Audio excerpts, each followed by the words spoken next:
My parents took me to court over a truck, a 2023 Ford F-150 Lariat that I bought outright with $82,600 of my own money. After 8, my heart dropped like a stone, shattering 8 years of relentless hard work, the moment I saw their names on those legal documents. There, in a sterile county courthouse waiting room, my own parents were listed as plaintiffs, actually claiming ownership of my 2023 Ford F-150 Lariat. Can you believe it? The two people who raised me were trying to steal my dream. That day, as the bailiff called my name and I stood up, hands trembling, I just couldn't wrap my head around how the very people who brought me into this world could betray me so completely. Just 8 months earlier, my life felt perfect. I was 28, and construction with Peterson Brothers had been my world since high school. What started as a summer job turned into a career, and honestly, there's nothing like the satisfaction of building something solid with your own hands. The crew? They were like family. And my boss, Jake Peterson, always said I had the strongest work ethic he'd ever seen. But I wanted more than just a regular paycheck. The moment I turned 22, I launched Jackson's Weekend Landscaping. Every Saturday and Sunday, I was out there, hustling for extra cash. And every spare dollar? Straight into savings. While my friends were blowing their money on bars and vacations, I was still driving my beat-up 2009 Silverado, a relic with 300,000 miles, and living in a modest one-bedroom apartment. My dream wasn't vague. It was a specific Ford F-150 Lariat, the one with premium leather seats, that panoramic sunroof, and the advanced technology package. I visited Thompson Ford so many times, the staff practically knew my order. Randy, my salesman, probably thought I was just another young guy dreaming way beyond his means. Most people your age finance these trucks over 7 years, he'd said during my third visit, running his hand along the metallic blue paint of my dream vehicle. I just shook my head. I want to pay cash. No payments, no interest. Just ownership. Randy's skepticism melted into genuine impressed surprise as I laid out my plan. Every single month, I calculated exactly what I needed to save. I tracked every expense in a worn notebook, cutting costs wherever possible. Instead of eating out, I'd meal prep every Sunday. New clothes? Nope, thrift stores were my jam. My coworkers joked I counted pennies like a miser, but I knew what I wanted. Those test drives were pure torture and pure joy. Feeling the smooth acceleration, hearing the premium sound system, sinking into those heated and cooled seats, it fueled me. It made me work even harder. I picked up more landscaping clients, pulled overtime whenever Peterson Brothers needed me, and even helped neighbors with yard work for extra cash. Finally, after 8 grueling years of sacrifice, my savings account hit $82,600. I called Randy immediately. "Jackson, are you serious about this?" he asked, probably thinking it was some elaborate prank. "Dead serious. I can have a cashier's check ready by tomorrow morning." Walking into the bank to request that cashier's check felt surreal. Jennifer, the teller who'd processed my regular deposits for years, had watched my account steadily grow. "This is incredible, Jackson," she said, her eyes wide, as she prepared the check. "Most people never save this much cash for a vehicle." The next morning at Thompson Ford, Randy had my truck detailed to perfection. Every surface gleamed, the new car's smell intoxicating. When I handed over the cashier's check, Randy's grin was the widest I'd ever seen. "In 23 years of selling cars, I've never had someone your age pay cash for a truck this expensive," he said, shaking my hand. "You should be incredibly proud of what you've accomplished." Driving off that lot, I felt pure euphoria. The truck handled like a dream. Every feature exceeded my wildest expectations. I immediately called my parents, Bill and Susan, to share the news. "Dad, I finally did it. I bought the truck." The silence stretched longer than normal. "Which truck, Jackson?" he asked, his voice flat. "The Ford F-150 Lariat I've been saving for. $82,600, paid in full." Another pause. That seems like an awful lot of money for a truck. My excitement deflated slightly. "But Dad, I saved for 8 years. I worked weekends, overtime, everything." "Well, I hope you know what you're doing," he said, his tone cool, distant. When I spoke to my mother, her reaction was equally puzzling. "Oh, Jackson, honey, are you sure you can afford such an expensive purchase? What about emergency savings?" "Mom, I still have money left over. I planned this carefully. It just seems very extravagant for someone your age. Your father and I never spent that much on a vehicle. Their responses confused me. I expected celebration, pride, maybe even excitement to see the truck. Instead, they seemed concerned, almost disapproving. When I offered to bring the truck over for them to see, they made excuses about being busy. I tried to shake off their negativity, but it lingered. These were the people who taught me the value of hard work, saving money, and setting goals. Why weren't they happy about my achievement? 2 weeks later, my father called with an unusual request. Jackson, your mother and I need to borrow your truck for the weekend. We want to visit Susan's sister in Phoenix, and our car needs some work done. Something felt off. What kind of work does your car need? Just some engine trouble. Nothing major, but we don't want to risk breaking down on the highway. I hesitated. The truck was my pride and joy. I'd never let anyone else drive it. But these were my parents. Family helps family, right? I guess that would be okay. When do you need it? This Friday evening would be perfect. We'll have it back Sunday night. Against every instinct, I agreed. Looking back, that decision changed everything. Friday evening, my parents arrived.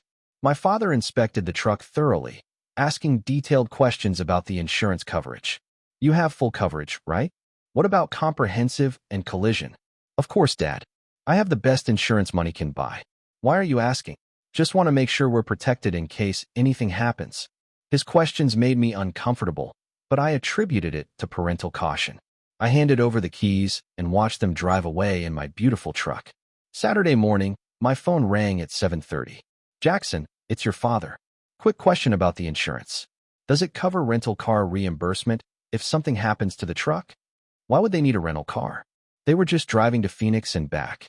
No reason, just curious about the coverage details. The conversation felt strange, but I answered and went about my day. Saturday afternoon, my mother called with an equally bizarre inquiry. Honey, we were wondering about the paperwork situation with the truck. Do you have the title with you? The title? Why would you need to know about the title? Oh, we were just curious. You know how these things work when you're driving someone else's vehicle. Mom, the title is in my name only. It's locked in my safe at home. Is there a problem? No problem at all, sweetheart. Just making conversation. By Sunday evening, anxiety gnawed at my stomach. My parents hadn't called, and they weren't answering their phones. I tried repeatedly, but every call went straight to voicemail. Monday morning, I called in sick and drove my old Silverado to their house. Their car sat in the driveway, looking perfectly fine. No signs of engine trouble or recent repairs. I knocked on the front door, my heart pounding. Jackson, my mother said, opening the door with forced cheerfulness. What brings you by? Where's my truck, Mom? You were supposed to return it last night. She glanced nervously over her shoulder. Oh, we had some car trouble on the way back. We need to keep the truck a few more days. Car trouble?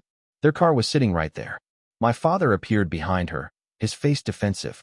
We had trouble in Phoenix, not here. We managed to get the car home, but we still need your truck for a few days. Dad, I need my truck back. I have work. I have responsibilities. It'll just be a couple more days, son. Family helps family, right? The phrase stung because I had used those exact words to convince myself to lend them the truck. Something was very wrong, but I couldn't put my finger on what. I want my truck back now. My mother started crying, and my father's face hardened. Look, Jackson, we're in a bit of a situation. We used the truck as collateral for a loan. The world stopped spinning. You did what? We needed money quickly, and the truck was sitting there. We put it up as collateral for $25,000. How could you do that? It's not your truck. My father's voice rose. We raised you, fed you, clothed you for 18 years. The least you can do is help us when we need it. Help you? You committed fraud. You can't use someone else's property as collateral without their permission. My mother continued sobbing. We didn't think you would mind. You have so much money, and we are struggling. Struggling with what? You never told me you were having financial problems. My father looked away.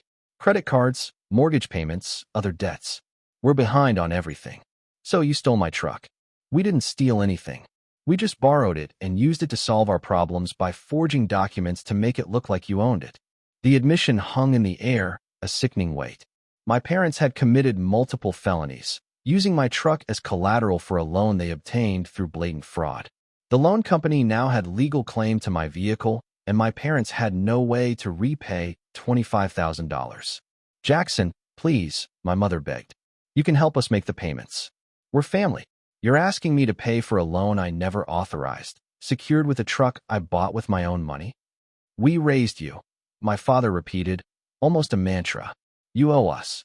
I stared at these two people who had given birth to me, raised me, taught me right from wrong, and realized I didn't know them at all. The truck represented 8 years of my life, every sacrifice I had made, every dollar I had saved, and they had stolen it without a second thought. I want my truck back, and I want it back now. We can't get it back unless we pay the loan. Then pay the loan. We don't have $25,000. Then you shouldn't have borrowed $25,000 using property that wasn't yours. I walked away from their house, shaking with rage and betrayal. My phone buzzed with text after text from my mother, begging me to understand, asking me to help family. But they had stopped being family the moment they decided to steal from me. First thing Tuesday morning, I drove straight to my bank. Jennifer, the same teller who had prepared my cashier's check, looked genuinely concerned when I explained the situation. Jackson, this is serious. Your parents committed loan fraud using your vehicle as collateral. Do you have your title documents? Everything's in my safe at home. Good. Keep them secure. You'll need them to prove ownership.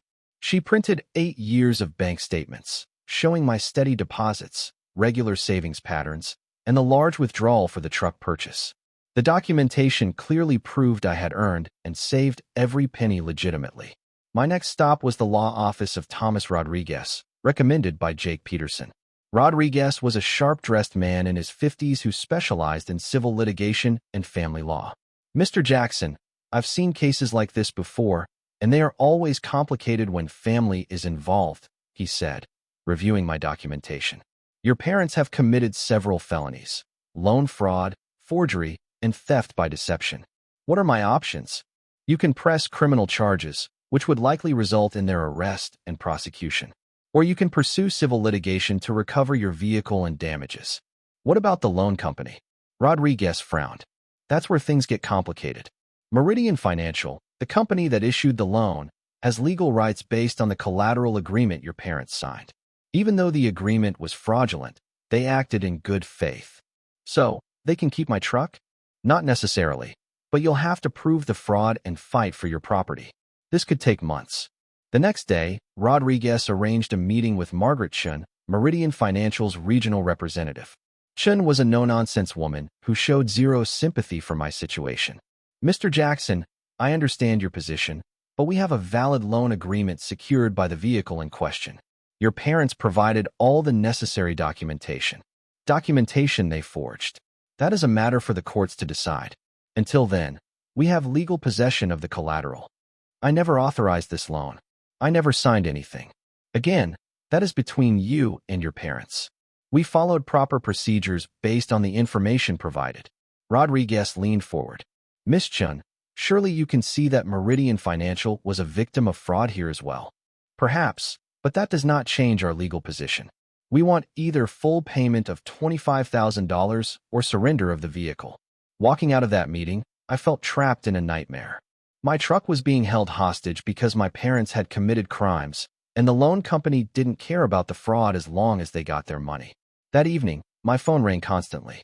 Bill and Susan called every few minutes, alternating between begging and threatening. Jackson, please be reasonable, my mother pleaded. We are family. Families stick together. When I finally answered, her voice was desperate. If you press charges against us, you will destroy this family forever. You already destroyed this family when you stole my truck. We didn't steal anything. We just needed help, and you weren't offering it.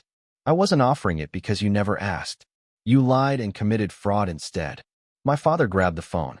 Jackson, you are being selfish and ungrateful. After everything we have done for you, this is how you repay us. How I repay you? By working 80 hours a week to buy a truck with my own money. By showing off your wealth while your parents struggle. The accusation hit me like a physical blow. Showing off?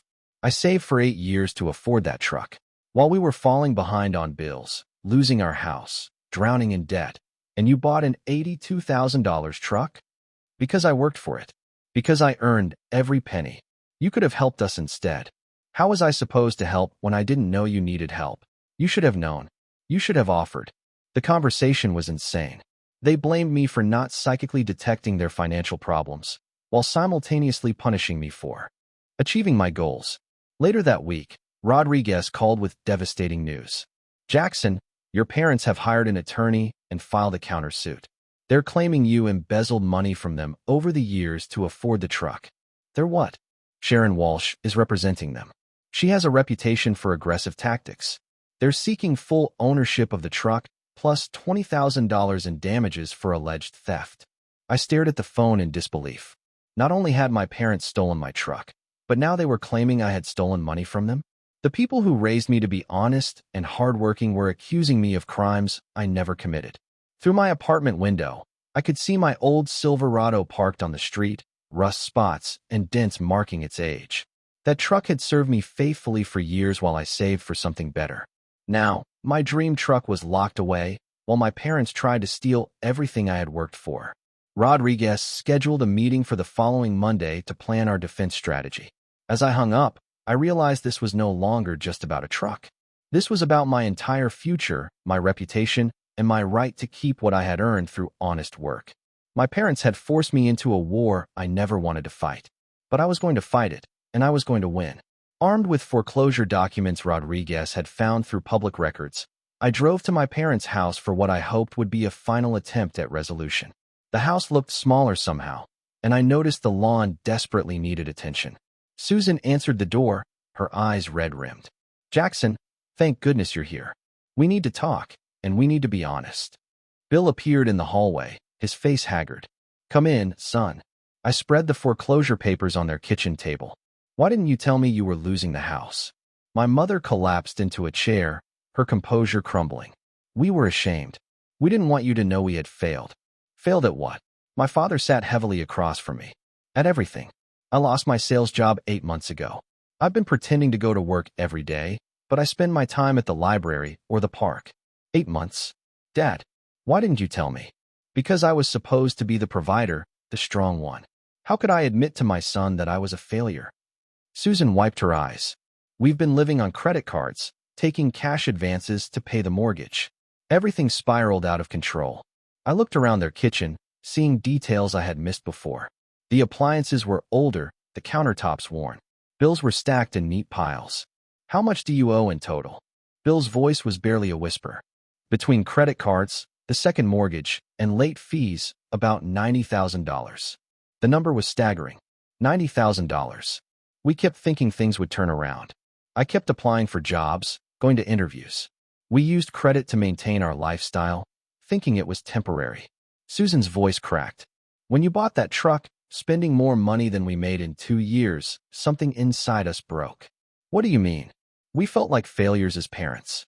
Our son had more money than we did. It wasn't supposed to work that way. My father's hands clenched. We raised you, sacrificed for you, went without things so you could have opportunities. And then you spent $82,000 on a truck like it was nothing. It wasn't nothing. I saved for 8 years.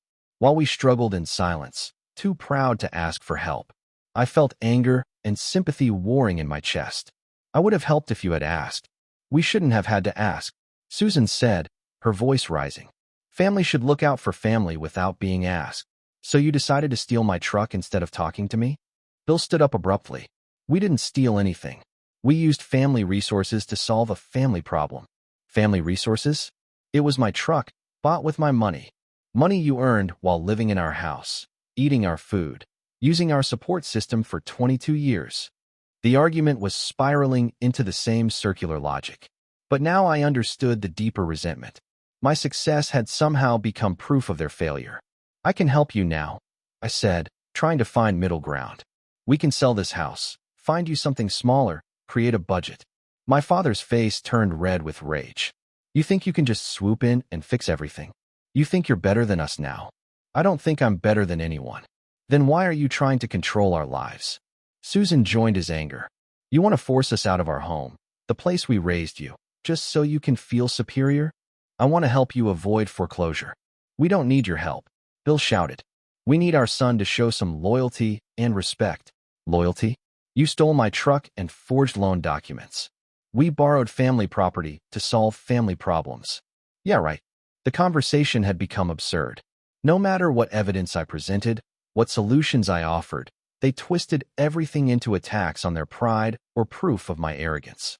"You owe me an explanation and an apology," I said, standing to leave. "We owe you nothing," Susan snapped. "You owe us for 18 years of raising you." I walked toward the door, my heart breaking. I couldn't help people who wouldn't admit they did anything wrong. "Then don't help us," Bill called after me. "But you won't get that truck back either." Outside, in my old Silverado, I sat in their driveway and cried.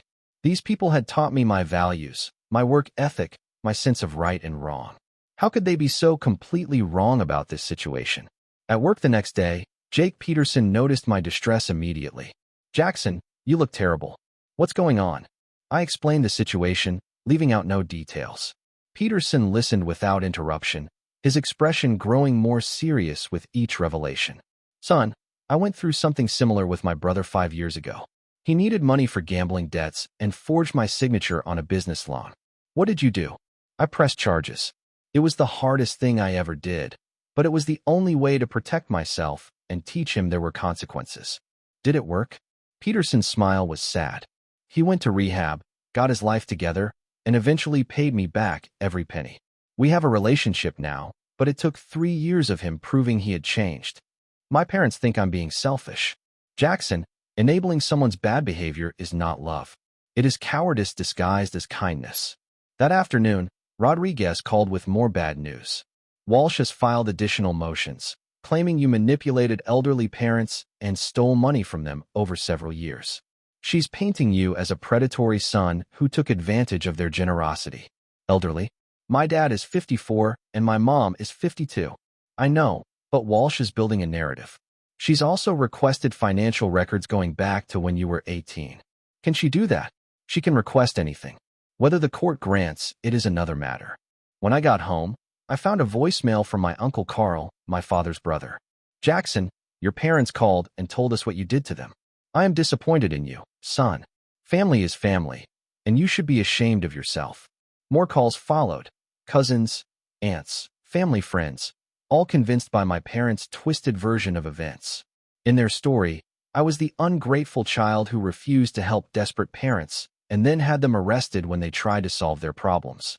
My reputation in our tight-knit community was crumbling, built on the lies my parents were spreading to justify their crimes. But the worst call came from my father the next evening. "I hope you're happy, Jackson. Your mother is in the hospital. The stress of fighting her own son gave her a heart attack." The hospital waiting room smelled of disinfectant and fear. Susan had suffered what doctors called a cardiac event, brought on by stress and anxiety. As I sat in uncomfortable plastic chairs, guilt and anger battled in my mind. Rodriguez met me there with a stack of legal documents. "Jackson, I know this is difficult timing, but Walsh has accelerated her filings. She's using your mother's hospitalization to paint you as someone who attacks family members. My mother is sick because she committed fraud and got caught, not because I defended myself." I agree, but Walsh is spinning it differently. She has filed for an emergency injunction to prevent you from pursuing criminal charges while your mother recovers. Dr. Patricia Williams emerged from the cardiac unit, her expression professional but compassionate. "Your mother is stable. The event was relatively minor, but she needs to avoid stress and make significant lifestyle changes. Can I see her? She specifically asked not to see you." "I'm sorry. The rejection stung, but I had expected it." Rodriguez guided me to a quiet corner. "We need to focus on building our defense. The bank has provided 8 years of your financial records, and Peterson Brothers has given us your complete employment history. What about the loan company? Meridian Financial is cooperating. They want this resolved as much as we do. They have provided copies of all the fraudulent documents your parents submitted." Over the next week, we assembled our evidence like building a fortress. My tax returns showed consistent income from construction work and my landscaping business. Bank statements proved every deposit, every savings milestone, every legitimate dollar I had earned. Peterson provided character references from clients, coworkers, and suppliers who had worked with me over the years. His letter to the court was particularly powerful. "Jackson Miller has worked for Peterson Brothers Construction for 10 years. In that time, he has never missed a day without calling, never failed to complete a project on time. and has earned the respect of everyone who knows him. His integrity is unquestionable, and his work ethic is unmatched among young people I have employed. But Walsh was not sitting idle. She began contacting my friends, co-workers, and former clients, fishing for information that could damage my reputation. "Jackson, someone called asking questions about you and your landscaping business," said Maria Santos, one of my regular landscaping clients. "She wanted to know if you ever overcharged or did shoddy work." "What did you tell her?"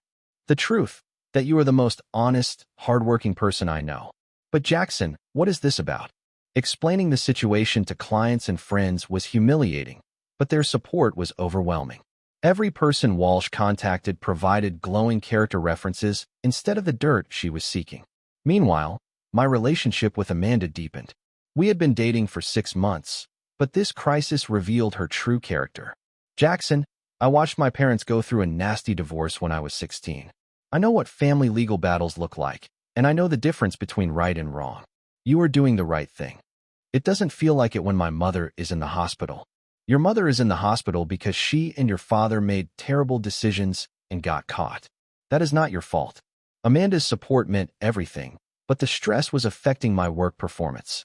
"I made a measurement error on a Peterson Brothers project that cost the company $2,000 in wasted materials." Jake Peterson called me into his office the next morning. "Jackson, you are human. Everyone makes mistakes under pressure, but I cannot have you working construction when your mind is somewhere else." My heart sank. "Are you firing me?" "I am giving you paid administrative leave until this legal situation is resolved. The company has a fund for employees dealing with family emergencies, and you qualify." "Jake, I can't accept charity."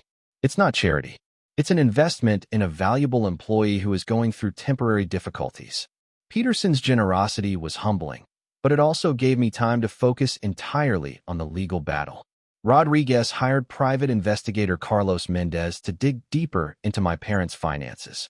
What Mendez discovered was shocking. "Jackson, your father has been working under-the-table construction jobs for 2 months while collecting unemployment benefits. That is fraud." "Are you sure?" "I have photographs of him working job sites, and I spoke to the contractors paying him cash." "What else?" "Your mother has a secret savings account with $8,000 from selling family antiques and jewelry. She has been hiding assets while claiming poverty." The evidence of my parents' deception kept mounting.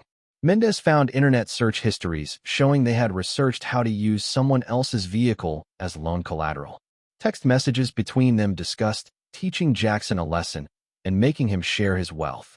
Most damaging of all, Mendez discovered that Walsh had been coaching my parents to expand their false claims against me. "She told them to claim you stole money over several years, not just that you refused to help them," Mendez explained. "She is manufacturing a case that doesn't exist." Rodriguez prepared our countersuit meticulously. We were seeking the return of the truck, payment of all legal fees, and damages for defamation and intentional infliction of emotional distress. "Jackson, your parents have forced us into a nuclear option. But given the evidence we have, I believe we can prove not only that they committed fraud, but that their attorney has been encouraging them to lie." The night before our final preparation meeting, I drove to my parents' house one last time. The foreclosure notice was now posted prominently on the front door, and the yard was overgrown with weeds. Susan answered the door, looking frail and older than her 52 years. "Jackson, please, can we not find a way to work this out? Are you ready to admit what you did wrong and make it right?" Behind her, Bill appeared, his face full of rage. "There is nothing to admit. We did what we had to do for survival. You did what you did out of pride and resentment." "Get off our property," he snarled. "You are no son of ours." Walking away from that house, I realized my parents were more committed to their false narrative than to the truth or our relationship. They would rather lose everything than admit they were wrong. Rodriguez's investigation had uncovered one final, devastating piece of evidence that would change everything. Carlos Mendez's final report contained the smoking gun we needed. Hidden in credit card statements and bank records was proof that my parents had already spent most of the $25,000 loan on luxury items rather than necessities. "Jackson, look at these charges," Rodriguez said, spreading receipts across his desk. "A 7-day cruise to the Caribbean for $4,000, purchased 2 weeks after getting the loan. A diamond bracelet for your mother, $2,800. Home theater system, $3,000. They said they needed money for mortgage payments and basic living expenses. They spent less than $6,000 on actual bills. The rest went to items they wanted but could never afford. The evidence destroyed their claims of desperation. While Susan was in the hospital claiming stress from fighting her own son, she had been wearing a diamond bracelet bought with money stolen from me. This proves they were not desperate victims trying to save their home. They were opportunistic thieves who saw your success as something they deserved to share without earning it. Mendez had also uncovered evidence of Walsh's coaching. Recorded phone calls showed her encouraging my parents to expand their false claims against me. She told them to say you had been taking money from them since you were 18. She helped them create a timeline of alleged theft that never happened. Can we use that in court? Absolutely. It proves both fraud and suborning perjury. 3 days before the hearing, I attempted one final reconciliation. I drove to their house with a comprehensive settlement offer prepared by Rodriguez. They could drop all false claims against me, return my truck, and accept my help restructuring their debts. I would not press criminal charges, and I would loan them money to avoid foreclosure if they entered financial counseling. Bill answered the door with Walsh standing behind him. "Mr. Jackson," Walsh said before I could speak, "any communication needs to go through me. I'm trying to offer my parents a way out of this mess without going to court. Your parents have made their position clear. They want what is rightfully theirs." "Rightfully theirs?" "They stole my truck." Walsh's smile was cold and professional. "Your parents invested 18 years in raising you. They consider your success partially theirs. My success belongs to me because I worked for it. That is a matter of opinion." Behind Walsh, I could see my parents standing in their living room, surrounded by the luxury items they had purchased with stolen money. The home theater system dominated one wall, and Susan wore the diamond bracelet, even though she was supposedly recovering from a stress-induced heart attack. "Bill, Susan, this is your last chance to do the right thing." My father stepped forward, his face hard with pride and resentment. "The right thing is for you to take care of your family like we took care of you. I offered to take care of you. You chose to steal from me instead. We chose to claim what we were owed. You were owed nothing. You chose to have children, and that came with responsibilities you fulfilled because it was your legal and moral obligation." Susan's voice was bitter. "So, we get nothing for 18 years of sacrifice. You get the satisfaction of raising a son who became successful through hard work and honesty. You get to be proud of what you accomplished as parents. We get to watch our son ignore our needs while spending money like water. Spending money I earned over 8 years of saving."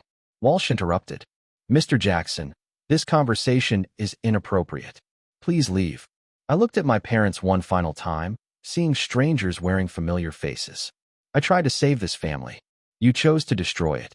Walking back to my truck, I felt something shift inside me.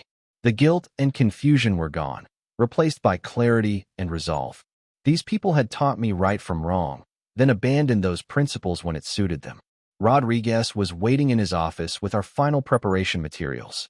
"How did it go?" "They are committed to their lies. Walsh has convinced them they can win." "Good. That means they won't accept a reasonable settlement, which gives us justification for pursuing maximum damages."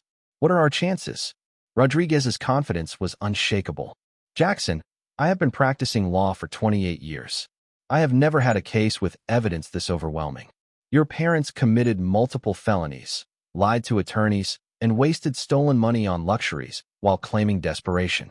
And Walsh, "She will be lucky if she does not face disciplinary action for suborning perjury." The night before court, I sat in my apartment looking at 8 years of financial records, employment documents, and character references. Every piece of evidence told the same story: a young man who worked hard, saved money, and achieved his goals through legitimate means. My phone buzzed with a text from Amanda. "Tomorrow you get your truck back and your life back. I am proud of you for fighting for what is right." Peterson had called earlier to wish me luck. "Son, you are doing what every honest person should do when faced with fraud and theft. Don't let anyone make you feel guilty for protecting yourself." Even my old clients had sent messages of support. Maria Santos had written, "Jackson, you landscaped our yard with such care and precision. That same integrity will carry you through this legal battle." As I fell asleep, I thought about the 8-year journey that had led to this moment. Every early morning, every overtime shift, Every weekend spent working instead of relaxing had brought me to this point. I had earned the right to own that truck through honest labor, and I would not let thieves steal it, regardless of what DNA we shared. Tomorrow, justice would finally be served. The courthouse was packed with family members, friends, and supporters when I arrived that morning. Amanda squeezed my hand as we walked past my Uncle Carl, who refused to make eye contact. Some family relationships might never heal, but I had learned to value the people who supported truth over blood ties. Judge Patricia Harrison presided over the hearing with stern efficiency. She had reviewed all the evidence in advance and clearly had little patience for frivolous litigation. Rodriguez presented our case methodically, like building a house from the foundation up. He started with my employment record, showing 10 years of consistent work at Peterson Brothers and 6 years of a successful landscaping business. Your Honor, the evidence shows that Jackson Miller earned every dollar he saved through legitimate employment. Bank records confirm regular deposits matching his pay stubs and business income. Peterson took the witness stand and testified about my character and work ethic. Jackson is the most reliable employee I have ever had. He has never missed work without calling, never failed to complete a project, and has earned respect from every client and coworker. His integrity is absolute. When Rodriguez presented the truck purchase documentation, the legitimacy was undeniable. The dealership sales records, cashier's check, insurance documents, and title registration all proved I had bought the vehicle legally with my own money. Then came the devastating evidence of my parents' fraud. Rodriguez displayed copies of the forged loan documents, complete with fabricated signatures, claiming I had given them the truck as a gift. Your Honor, these documents were created by the defendants to defraud Meridian Financial into believing they owned Mr. Miller's vehicle. Walsh attempted to object, but Judge Harrison overruled her immediately. Counselor, I have reviewed these documents extensively. The fraud is obvious and well documented. Carlos Mendez testified about his investigation, presenting evidence of my parents' luxury purchases with the stolen money. Defendants claimed they needed the loan, proceeds for basic living expenses and mortgage payments. However, credit card records show they spent over $19,000 on cruise vacations, jewelry, electronics, and other non-essential items. The judge's expression grew increasingly stern as she reviewed the receipts and photographs. When Rodriguez presented the recorded conversations between Walsh and my parents, the courtroom fell silent. Your Honor, these recordings prove that defendant's attorney coached them to expand their false claims against Mr. Miller. She encouraged them to allege theft that never occurred. Walsh's face went pale as her own voice played back clearly, instructing my parents to claim I had been stealing from them for years. Judge Harrison's voice was ice cold. Counselor Walsh, I will address your conduct separately after this hearing. Bill and Susan took the witness stand, looking defeated before they even began testifying. Under Rodriguez's cross-examination, their story collapsed completely. Mr. Miller, you testified that your son stole money from you over several years. Can you provide any evidence of this alleged theft? Well, he should have been helping us financially. That is not what I asked. Do you have evidence of actual theft? He was selfish with his money. Again, do you have evidence of a theft? Yes or no? No. So, you lied in your complaint to this court. Bill's voice was barely audible. We thought it was true in spirit. Rodriguez turned to Susan. Mrs. Miller, you testified that you needed the loan proceeds for basic living expenses. Yet evidence shows you spent $2,800 on jewelry and $4,000 on a cruise vacation. Can you explain this discrepancy? Susan started crying, but could not provide any coherent explanation. Judge Harrison had heard enough. I have presided over family disputes for 15 years, and this case represents one of the most clear-cut examples of fraud and theft I have encountered. The evidence overwhelmingly proves that defendants committed loan fraud using property belonging to their son. She turned to address my parents directly. Mr. and Mrs. Miller, you have committed multiple felonies against your own child. Your Honor, Bill interrupted. We are his parents, and that makes your crimes more despicable, not less. Parents are supposed to protect their children, not steal from them. Judge Harrison's ruling was swift and comprehensive. I hereby order the immediate return of the 2023 Ford F-150 Lariat to Jackson Miller, who is the rightful and legal owner. Defendants are ordered to satisfy the fraudulent loan with Meridian Financial within 30 days or face criminal prosecution.